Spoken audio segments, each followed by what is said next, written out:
there. I just want to state a short dream that I had. And what the dream was is that I saw a list. And on that list was only one line that stood out. And I don't remember reading the other items on the list. And that one line said, the incoming crisis. Now, I really don't know what that means, but the rest of my video kind of explains something I think it might mean. And I'm saying that we probably should start really seriously thinking about getting prepared, looking up. But I can be an old lady before all this stuff happens, and it can be my grandchildren that end up going through this. Who knows how long it will really take for us to be prepared. So, here we go.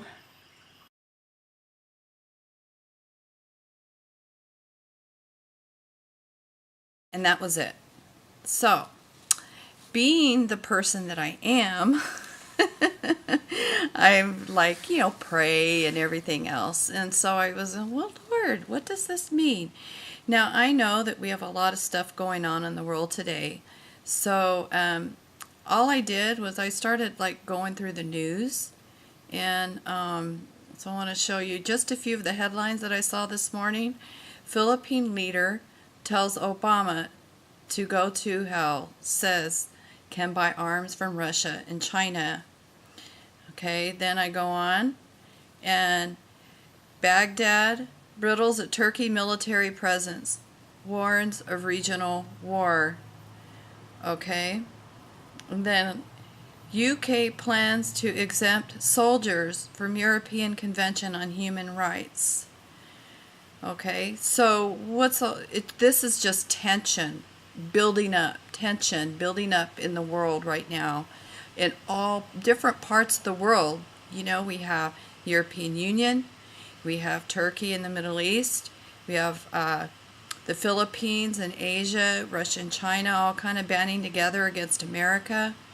Then we have here FBI agrees to destroy laptops of Clinton aides in immunity deal. Okay, that's corruption. We have a lot of stuff going on, and I didn't even find like all the news yet. There's quite a bit, I kind of just have a lot of stuff in here. This is my personal, and this is when I have time to do this stuff. But I'm telling you, I really need a computer. It makes it really hard to look for work and out. All right. So all I'm getting from like this little dream that I had is I pray a lot, because we're always hearing about how things are getting worse. And I open up the news and I just see every day something getting worse. We're getting threatened with Russia. All kinds of stuff is going on. So, it's really slow. So I pray a lot. So then I get that. I hardly ever get any answers or anything, even though I try to listen to that still small. Because if there's a coming crisis, we have to be able to hear his voice. Our world is falling apart. We become, in this time of darkness, the light that shines, more and more of the light that shines. And as things get worse and worse, the people are looking to us, and we need to hold fast and hear the Lord and be able to witness unto him, to save, to get as many people to understand what's going on and to have them come into his kingdom. Okay? But so what happens in the end of days is, I'm in Revelations chapter 13, and here's verse 10. I can't even highlight it for you. My computer's so bad. He that leadeth into captivity shall go into captivity. Okay, so what's going to happen in these end days? Because see here, it's talking about the end days, okay? It says, and it was given to him to make war with the saints and to overcome them. And power was given him over all kindreds and tongues and nations. And all that dwell upon the earth shall worship him, whose names are not written in the book of the life of the Lamb, slain from the foundation of the world. So there are going to be people that go into captivity. Okay? Even believers. That's going to be like their destiny. He that killeth with the sword must be killed with the sword. So if you're going to be the kind of people that stocks up on weapons, and you go out there and you say, whatever, you're going to fight, this is going to be your fate. This is what's going to happen to you. And here is the patience and the faith of the saints. Okay? So then I'm going to go on. So we have choices, or maybe not a choice, a destiny, however the Lord is leading you. But if you keep your eye on Him, He will get you through, whether you're in captivity or whether you decide to fight. We all have our places in the kingdom. So now I'm going to switch over here to the next page. In Revelations chapter 2. And it's still talking about the end days. He's talking to the churches here. But here, let's see. Fear none of these things which thou shalt suffer. Behold, the devil shall cast some of you into prison, that ye may be tried, and ye shall have tribulation 10 days. So this is saying, but be thou faithful unto death, and I will give thee a crown of life. That's like a really big honor. But the thing is that you're going to have 10 days in prison. 10 days. You shall have tribulation 10 days. Point blank, black and white. That's what it says. So when you go into captivity, you'll have 10 days and you will be put to death. They're not going to spend money, okay, on feeding you and clothing you. They're just going to kill you, because you're talking about the time in the days when everyone is worshiping the Antichrist. That is the non-believer. And let me tell you, this is going on right now in Turkey. What did they do? They took the people that were trying to change the Turkish leaders. They took 16,000 people from Turkey at the end of August, arrested them, and point blank, and I don't have a link for that. I didn't think I was going to talk about that. Point blank said that they're going to just kill them. Okay? So instead of feeding them, instead of clothing them, instead of, doing what they did, at least the Germans did that for 2 years, until they got saved or died. They killed a lot of people, but they also fed and clothed a lot of people. And now I'm in Luke 21. What verse? Luke chapter 21. And it's going to say here, he's going through part of what the end day is like. And I'll just start at verse 16, just to kind of reemphasize how hard it's going to be. And ye shall be betrayed both by parents and brethren and kinfolks and friends. Not just this person or that.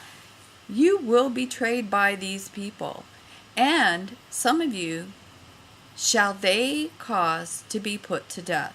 And this happened during the Holocaust. That was just a little taste, because a lot of the Jewish people lived next door to their German friends.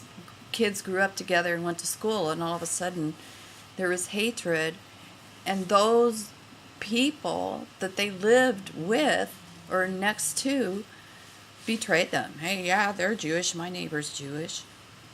And it shall be hated of all men for my name's sake. But there shall not an hair of your head perish. That's everlasting, because here he's talking about, and some of you shall cause to be put to death, but not a hair of your head shall perish.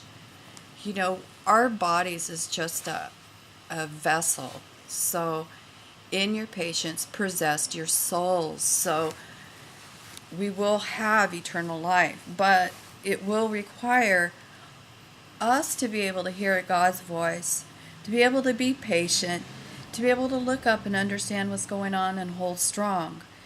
And when ye shall see Jerusalem compassed with armies, then know that the desolation thereof is nigh. So Jerusalem has to be encircled with armies. Okay, that's what it says here. We don't know when this stuff is going to happen. Okay.